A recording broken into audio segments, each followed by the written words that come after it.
What's going on, everybody? Welcome to the Penn State Rivals YouTube channel. It is finally time for some football action. So as always, subscribe to the channel and like if you enjoy what you see. But of course, subscribe to the website at pennstate.rivals.com for all of your news and information on Penn State athletics. But on this episode, I'm going to give you a very honest and unbiased review of how I see Penn State versus Purdue going, the first season opener for both teams. Of course, we got a good little action of week 0, but week 1 is here, and it's time for a full slate of college football. Can't wait, guys. It's the best time of the year. Penn State opens up as a 3-point favorite as of now. Like I said, they're playing at Purdue. It's a night game. College football night games are the best thing ever created in this world. If you've never been to a Penn State night game, or like I've been to many Alabama night games, there's nothing in the world like it. 8 o'clock Eastern time on Fox. The total over under is 54.5 points. And I think this is a good line. I think this is a really tricky line. But Penn State is 6-2 in season openers under Coach James Franklin, and Penn State leads the series 15-2. So pretty dominant series going towards Penn State. Now, this is how I really looked at both teams. Just kind of saw what we saw last year, kind of seen the changes they made, who they've lost, who needs to step up on both sides. It's kind of the tail of the tape of Purdue and Penn State. So let's take a look at, first off, Purdue's offense. If you don't know Aidan O'Connell yet, obviously if you're a Purdue fan, you know him. But if you're a Penn State fan and you don't know Aidan O'Connell, this is a guy who's easily top 3 quarterback in the Big Ten. I saw something today that people had him as a top 5 player in the Big Ten in general. Not just quarterback, but overall players in the Big Ten. Last year, he was 315 for 440. That is a 71.6 completion percentage for 3,712 passing yards, 28 touchdowns, and 11 interceptions. Now, this is where things get a little queasy for me if I'm a Purdue fan. You lose. David Bell was one of my favorite wide receivers in the draft last year. 93 catches, 1,286 yards, 6 touchdowns. Then Milton Wright, who was deemed ineligible due to academic reasons this season. This is the guy who was going to step up and take over that production for Bell. You know, he had a lot of production himself last year, 57 catches for 732 yards and 7 touchdowns. So you miss out on that opportunity for Milton Wright to come in, take over as that number 1 guy, and really lead the wide receiver room. Then also Jackson Anthrop was 53 catches, 507 yards, and 5 touchdowns. So your top 3 receivers last year are gone if you're Aidan O'Connell. But one of your favorite targets and my number 2 tight end in the entire Big Ten, right behind Laporta from Iowa, and that is tight end Payne. Durham had 45 catches, 467 yards, and 6 touchdowns last season. Like I said, for me, I'm super high on this guy, especially after that Tennessee game. Saw what he did against that SEC defense. But this is one of the guys who can absolutely be a game changer and a difference maker, not only in this game, but for the season for Purdue. You talk about all the production they lost at wide receiver. This is a guy that's got to step up. I know it's a different game, but he's one of those vertical threat tight ends that you love to see in the NFL these days. They also have wide receiver Brock Thompson coming back. He had 30 catches, 457 yards, and 4 touchdowns. And 2 transfers from Iowa. I'm coming over with Tyrone Tracy and Charlie Jones. Which one of those guys steps up? Who really takes over and fills in for that production that you lost last year if you're Purdue? I think their offensive line is improved, led by center Gus Hartwig and the guard Spencer Holstage. So they've got a pretty stout offensive line. They're going to get tested against a really good Penn State defense and a defensive line that loves to get after the quarterback. So about that defensive line that was banged up last year. You know, we talk about P.J. Musford and how much he was hurt, but also he says he's ready to go. He said he's a full go for week 1, no limitations. He's ready. When he talked to the media, he said he's good to go. But also, this is the guy who I think is going to be one of the leaders on the defense, not even just the defensive line. That's Adisa Isaac, a guy who's going to get to the quarterback. He is back. He's healthy. So you talk about all these injuries they had last year, but guys like Luketa and Ebikite really stepped up and got to the quarterback last season for Penn State. Luketa is a guy I really got to know at the Senior Bowl. You know, his personality shine. He was just one of these high energy, just always giving his all in every single play. But you have PJ Musford healthy in that center of the line, causing havoc, getting that penetration, stopping the running game, getting to the quarterback. But man, Adisa Isaac on the edge, and do not sleep on the impact that Chop Robinson, transfer from Maryland, is going to have. You've got some freshmen coming in. Sutton, who's a guy, Dennis Sutton's a young guy. He's a freshman this year. They're expecting that he can have a role rotating in, fresh legs, getting after the quarterback. But do not sleep on Chop Robinson from Maryland. I think they're expecting a huge season out of him. He might not start right away on the outside, but I think he's going to have a huge role on that defensive line, getting after the quarterback. So, what about the linebacker core? For me, this is the weak link of Penn State right now. And it's not a bad thing, but you lose guys like Brooks and Brandon Smith last year. Both starters, both great in coverage, both fast, athletic, just, these aggressive guys, great in the run stopping. But what does it look like? You have a guy, Curtis Jacobs, who's got to come in, step up. He's the new leader in the linebacker core. And then you're going to have a lot of young guys coming in and playing that need to just get going quick. The season starts against a Big Ten opponent. You're playing against them. One of their best players is a tight end that you're likely going to be covering a good bit in the game. So these Penn State linebackers are going to get tested early and often with Payne Durham at the helm. This is a defense that allowed 18.75 points per game last year, and they only allowed 152 rushing yards per game and 200 passing yards per game. So this is where I'm looking at the formula of who wins this game. Purdue loves to throw the ball. Talk about all the production their wide receivers had. 6 touchdowns, 7 touchdowns, 5 touchdowns, 6 touchdowns to Durham. A lot of their touchdowns and offense ran through them. King Doru, only 135 rushes, 533 yards, and 2 touchdowns for Purdue's running game last year. Just they didn't really get things going on the ground. I don't think they really want to. Honestly, they lean a lot on Aidan O'Connell. So can Aidan O'Connell get things going in the passing game? The secondary for Penn State, first off, is frightening. You've got, I think, the best secondary in the entire Big Ten. You've got All-Americans in Joey Porter Jr. I think Kalen King is going to be great opposite of him. Then you've got Jair Brown, who, boom, another All-American. Keaton Ellis on the other side of safety. So these are guys that are hungry for the ball. Brown had 6 interceptions and 5 pass deflections last year. Led the entire college in football in interceptions last year. 6 interceptions for Brown.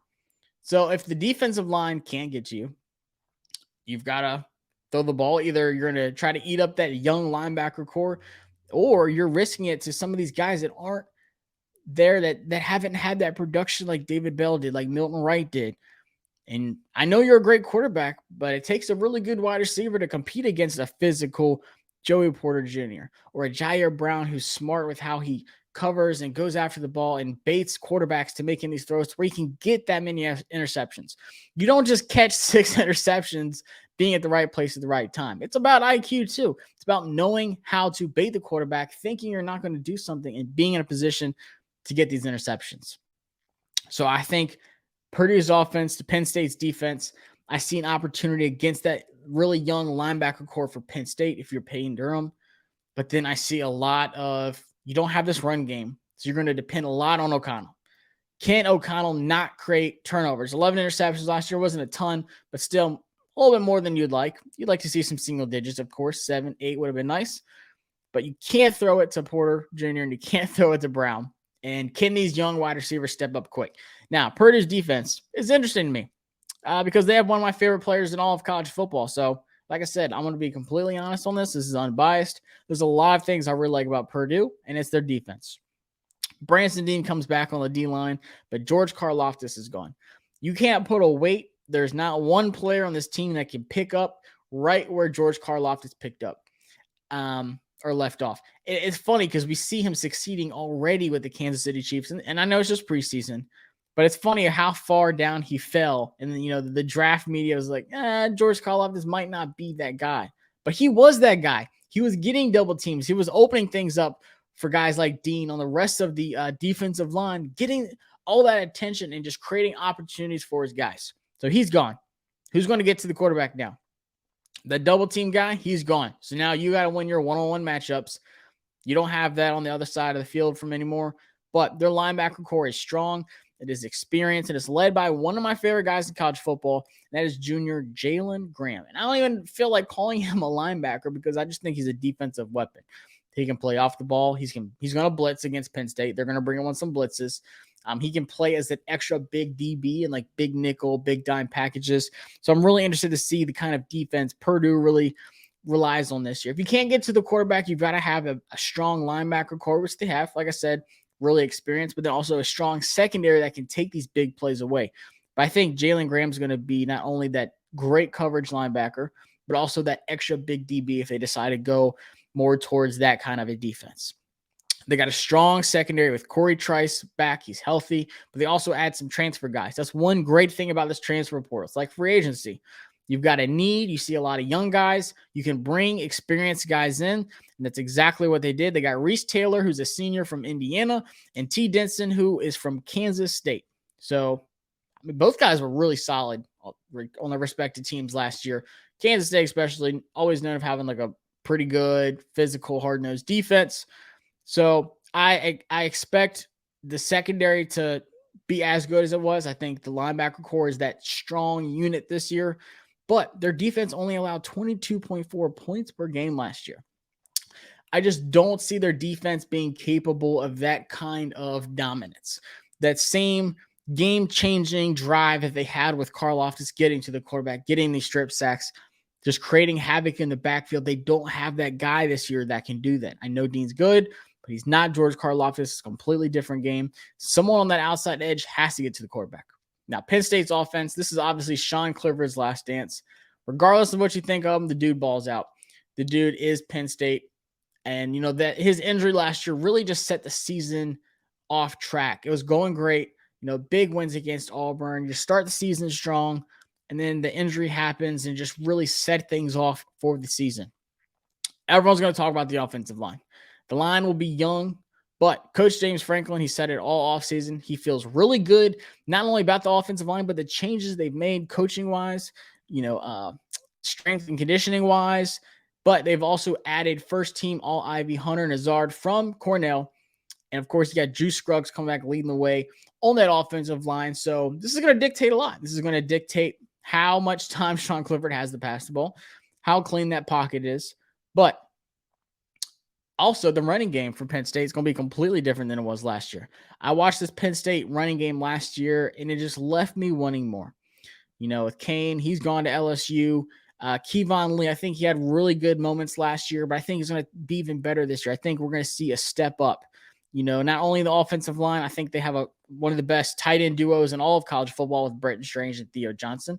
I think Purdue has the better tight end, absolutely has the better tight end, but depth-wise, having that 1-2 punch with Strange and Johnson, not only in the passing game, but in the blocking game as well. You got to be able to do both at that tight end position. But I think the running game is going to benefit from that. You see, like I said, Kevon Lee is going to take a big jump, but then also I think one of the best freshmen in the entire nation, Nicholas Singleton. It can't go unnoticed. He was the best running back in his entire class. He's going to come in. The impact he's going to have on this offense is not going to be noticed until he really hits the field. And that home run ability was missing from the running game last year at Penn State. You did not see that Saquon Barkley-esque just 70-yard burst, these big-time just firework plays in the running game. It was like 3-yard gain, 4-yard gain, 5-yard gain. Every now and then it was like a 10-yard gain. It just wasn't there. That home run ability, which you need desperately as a running back. That second burst, that extra gear, that ability to break tackles and create big plays on your own, that wasn't there. I think Kevon Lee is going to be better, but I think Nicholas Singleton is going to be the best running back on this team. And I think he could be, by the end of the season, a top 5 running back in the Big Ten, which is loaded. You got guys like Travion Henderson, Blake Corum. You saw Chase Brown at Illinois looks really good to start the season. So a lot of good running backs in the Big Ten. This is the running league. This is what you've been known for eternity now.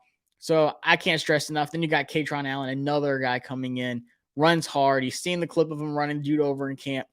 So you have a 3-headed monster. It's just a different running game than what it was last year. I think Penn State fans are going to be excited once they see this running game really get going because they only averaged 108 rushing yards per game last year. So write it down. Nicholas Singleton will be one of the most impactful freshmen in all of college football this year. Jahan Dotson's gone. My Commanders got him. Sorry, Penn State.